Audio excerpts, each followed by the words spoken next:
Bienvenue sur Bulle de Bonheur, le podcast pour prendre le temps d'être heureux.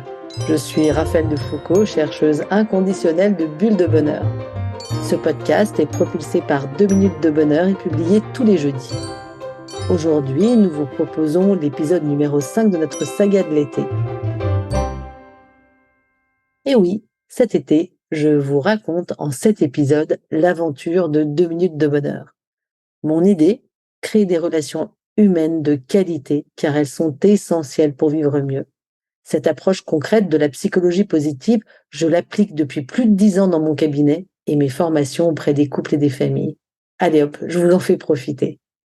Toujours Astrid en toile de fond qui m'interroge et qui va venir me questionner sur tous les outils que je développe pour les couples et qu'est-ce qui me motive pour faire tout ça. Et là, je peux vous assurer, il y a à en dire. Allez, je change de regard. Bonjour Raphaël. Bonjour Astrid. Alors on avait parlé des jeux, on a fait un petit teaser en expliquant qu'on allait reparler du couple, parce que qu'est-ce qui t'est venu dans la tête comme nouvelle idée, après avoir créé toutes ces boîtes de jeux ? Déjà, je reviendrai sur les bienfaits de 2 minutes en couple, 2 minutes de bonheur en couple. On a vendu aujourd'hui quand même 35 000 petites boîtes orange. J'espère d'ailleurs que vous, tous nos auditeurs, vous avez bien la vôtre qui est en couple, vous avez bien la vôtre C'est chez obligatoire, hein. C'est obligatoire. Exactement, j'adore, c'est ce que dit toujours Astrid, que c'est obligatoire d'avoir cette petite boîte de jeux. Que les couples utilisent, d'ailleurs, c'est extrêmement drôle parce qu'on a fait des petits sondages pour savoir comment c'était utilisé. C'est utilisé absolument dans toutes les occasions, que ce soit dans la voiture, que ça soit le soir au coucher, que ça soit le matin au lever, que ça soit le soir au dîner, avec le dessert, que ça soit en prenant la tisane, en se promenant. En fait, les lieux d'utilisation sont véritablement multiples. Donc les bienfaits, ils sont pas à démontrer. On en a des retours juste incroyables. Genre, on s'est dit des choses qu'on ne s'était pas dites depuis longtemps. C'est dommage qu'on le fasse pas plus souvent. Je me rends compte des bienfaits que ça peut avoir. On revient bien toujours à la même chose, comme on en a parlé dans le précédent épisode, du fait de faire émerger des émotions positives. Combien ça augmente le niveau de bien-être. Donc ça, c'est une certitude. Et dans le couple, ça va créer véritablement de la complicité. Ça va créer de la tendresse. Et qui sont des ingrédients qui sont hyper importants pour un couple, et tout ça de manière complètement ludique. En fait, c'est faire du sens tout en étant ludique. Tout à fait. Et ça, je trouve que c'est vraiment ma marque de fabrique, et que je trouve très important, c'est que le couple prenne soin de lui, parce que ça, c'est fondamental, et de le faire tout en s'amusant. Et de façon, du coup, très normal, très automatique, très habituel, finalement. Exactement, parce que aujourd'hui les couples ont une vie difficile, le monde va vite, ils sont happés entre le boulot, la maison, les enfants, et finalement prendre le temps pour son couple, il est peu là, et il n'est pas suffisamment là. Et je dis souvent aux couples que je peux accompagner, c'est un couple, quoi. C'est 1 + 2 = 3. Il y a toi, il y a moi et il y a nous. Et en fait, c'est ce nous qui est tout souvent négligé. C'est un enfant supplémentaire. Moi, c'est ce que je me dis. Mon couple est un enfant supplémentaire. Voilà, on en a la charge. On a besoin. C'est important d'y faire attention. C'est même fondamental. Et j'irais même, c'est presque le pilier, parce que quand le couple va bien, il y a plus de fluidité pour élever les enfants. Il y a plus de fluidité pour prendre des décisions. Il y a beaucoup plus de fluidité. Et du coup, c'est vraiment, vraiment important d'en prendre soin. Je veux aller plus loin que les cartes. J'ai la chance d'avoir acquis un vrai savoir-faire grâce aux années que j'ai passées et que je passe toujours à accompagner des couples. Ça fait maintenant plus de 10 ans. Donc, j'en ai vu passer des centaines et des centaines. Je me suis rendu compte qu'il y avait des choses qui étaient récurrentes, qu'il y avait des thématiques de problématiques qui revenaient fréquemment. Et en fait, j'ai voulu les travailler, dans le coffret que j'ai lancé, qui s'appelle Un temps pour deux. Alors, l'histoire des coffrets, c'est vraiment de pouvoir accompagner les moments clés de la vie. Parce que c'est pareil, je me suis rendu compte qu'on a des moments dans la vie où finalement, c'est comme on a un jeu de cartes, et que c'est comme s'il y avait une nouvelle donne, et on se retrouve face à des nouvelles cartes, et que ces nouvelles cartes, il faut apprendre à les apprivoiser, S'adapter. à s'adapter et en fait tout en ne pleurant pas celle qu'on a perdue, en s'en souvenant avec joie, mais et en accueillant les nouvelles que l'on a et en regardant les côtés positifs. Alors ces moments clés de la vie, qu'est-ce que c'est? C'est le fait d'être en couple, c'est le départ à la retraite par exemple, c'est la naissance d'un enfant, c'est le départ des enfants de la maison, c'est un déménagement, ce sont les deuils, la perte de boulot. Enfin, il y a plein de thématiques et en fait, c'est à travers ces coffrets, j'ai envie d'accompagner ces moments clés de la vie pour que ces moments clés sont des moments de déséquilibre et comment accompagner pour retrouver un équilibre finalement sans être forcément obligé d'aller chez le psy ou de venir me voir, quoi. En autonomie. Exactement, en toute autonomie. Donc avec un coffret, qu'est-ce que c'est? C'est quelque chose qui est extrêmement complet. C'est-à-dire qu'on va aborder des thématiques sur des livrets à l'intérieur des coffrets. Il y a à peu près entre 8 et 10 livrets en fonction des thématiques. Alors les thématiques, ça peut être cultiver la fantaisie, ça veut dire oui à l'avenir. C'est également pratiquer le positif, la tendresse, bien sûr, c'est reconnaître nos différences, etc., etc. Et en fait, ce que j'ai voulu aussi, c'est avoir une lecture fractionnée, ce que moi j'appelle une lecture fractionnée, c'est-à-dire que, en fait, chacune de ces thématiques est abordée sous 15 angles différents. Donc, à la fois l'angle de la professionnelle que je suis, moi, qu'est-ce que j'entends dans mes accompagnements, mais également un angle scientifique. Quelles sont les études qui démontrent que une attitude est souvent porteuse de plus de positif qu'une autre. Il y a également un petit topo sur la thématique. Il y a les objectifs. Il y a aussi la petite recette des couples heureux. Celle-là, je l'aime bien. Et puis, il y a toujours un outil.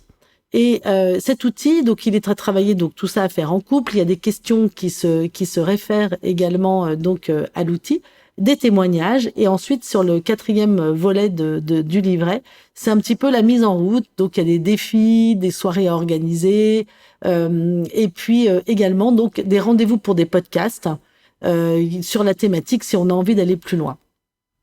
Donc, en fait, c'est tout un univers qui est quand même très très très facile d'accès et qui permet de pouvoir réfléchir donc sur ce dont le couple a besoin et travailler tous les fondements du couple. Et toujours de façon positive. Et toujours de façon positive. Alors, pareil, un sujet que je trouvais très important, c'était d'arriver à ce que les hommes embarquent.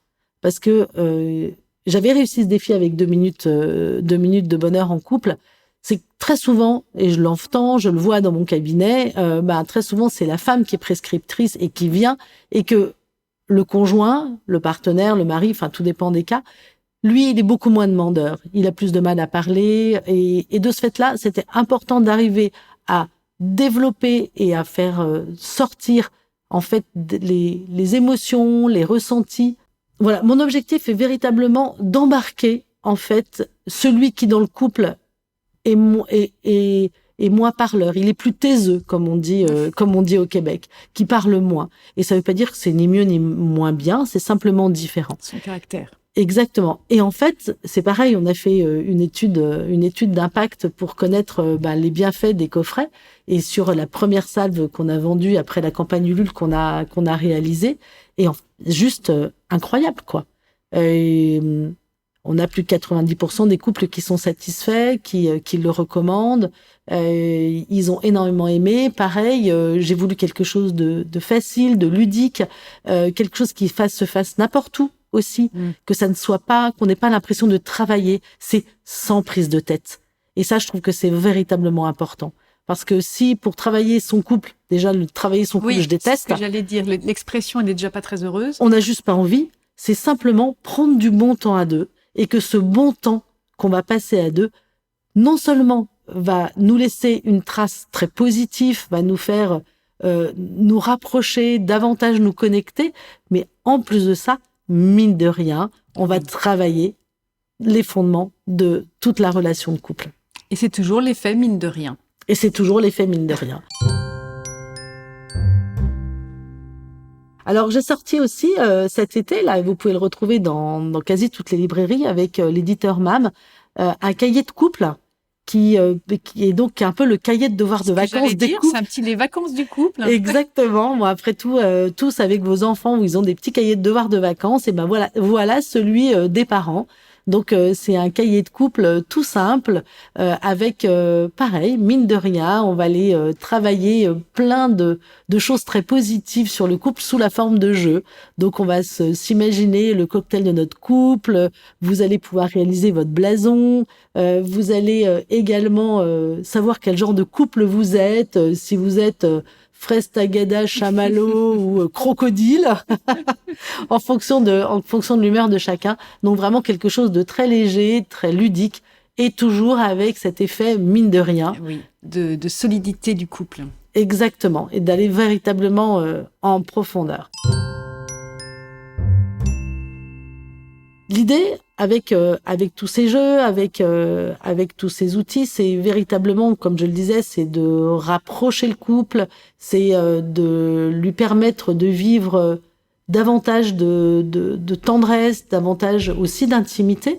Et là, il y a mon travail en tant que sexologue qui intervient, donc qui est présent également dans les cartes. Et je crois que je vais me permettre de profiter de cette voie qui m'est offerte là en parlant de ces jeux, des petits retours que je viens d'avoir sur certains jeux qui viennent de sortir, qui sont assez hot ou pimentés, et qui quelque part en fait créent des problèmes de consentement dans les couples. J'ai eu les premiers retours il y a assez peu de temps de couples où la femme me disait qu'elle s'était sentie obligée de faire des choses qu'elle ne souhaitait pas faire, et ça, c'est juste pas possible. Ça me fait effet d'une espèce de forme de pornographie écrite. De violence. Une espèce de forme de violence, d'injonction, et qui rend de nouveau la femme comme soumise. Comme un objet, surtout. Et comme un objet, et puis être forcée à faire des choses qu'elle ne souhaite pas faire, et sous prétexte du jeu, elle se sent obligée de le faire. Ou parce qu'elle est dans une ambiance un peu ludique, et après ça, elle se dit « Ah, non, en fait, j'avais pas du tout envie ».